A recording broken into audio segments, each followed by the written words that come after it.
Грацию и пластику Нурбека Батуллина ни с чем и ни с кем не перепутать. Солист Государственного академического театра оперы и балета имени Мусы Джалиля выделяется даже в массовке. Восхищает 22-летний Нурбек и другими своими гранями, стремлением расти дальше, например. Выпускник Казанской консерватории, сейчас он уже студент факультета балетной режиссуры в Питере. И способностью вести за собой других. Кипучей энергией зарядился в Саляте, был воспитанником и вожатым. Вот ты попадаешь в эту среду, и ты видишь, что кто-то проявляет себя в искусстве, кто-то проявляет себя в науке, кто-то в языках, кто-то филолог. Причем они твои же сверстники. И уже там волей-неволей ты понимаешь, что тебе тоже надо что-то делать.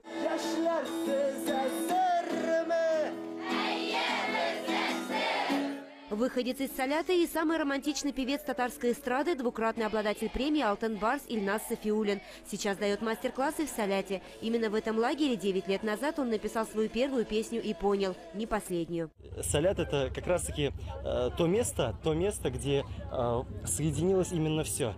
Кубки, лидерство такое в соревновании, и всегда старались быть первыми. Пример успешности одного человека – стимул для тысячи других одаренных детей. Здесь даже белые вороны становятся лидерами школьной стаи. Часто дети боятся как-то раскрыться, то есть боятся, что их могут осудить за это, могут посмеяться над ними. Здесь же в Саляте, что каждый человек воспринимается как цельная личность. Я приезжаю в свой город, я уже раскрываюсь там, я показываю то, что как я здесь развивалась и продолжаю развиваться там. То есть я еще притягиваю детей из моего города. Салят – это не просто лагерь по интересам, это образ жизни. Это и есть та самая движущая сила не только в самом лагере, но и в большом мире. В этом уверенный президент Лиги студентов Тимур Сулейманов. Кстати, тоже салятовец.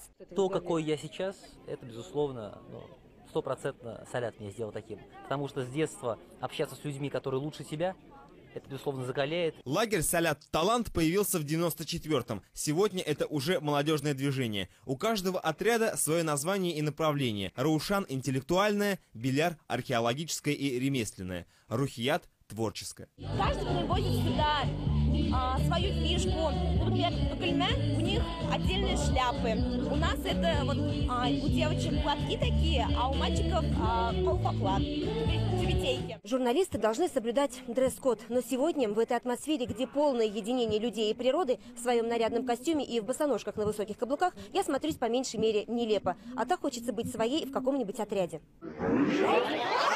Кстати, отличительная униформа в лагере Салят не только по отрядам, а еще и по статусам. Так я стала вожатой. 9 полян палаточного городка – это 9 отрядов. У каждого есть шанс презентовать и обсудить свой проект или идею. Не для себя, а для общества. Вот оно, воспитание Салята. Сегодня среди задумок организация татарстанского артека на базе лагеря «Звездный» в Лаишево и создание Казанского социально-интеллектуального парка в Старо-Татарской Слободе. Проект «Академический городок Фенсар» – еще одна из нынешних идей. Его разработали активисты-салятовцы. Они планируют создать круглосуточную базу на самой территории Белярского заповедника, чтобы раскопки, обсуждения, работы по исследованию не прекращались ни на минуту. Основная задача этого проекта – это собирать людей, заинтересованных в этом.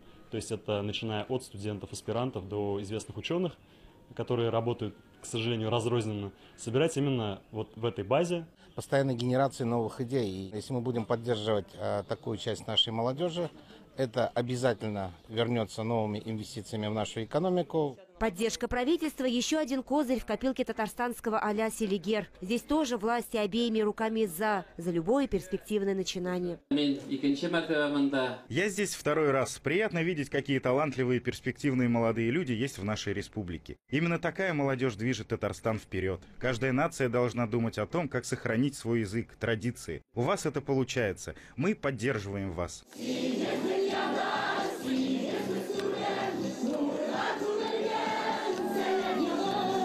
Лира Давлетова, Евгений Горин, Александр Лобанов. Столица. Итоги недели.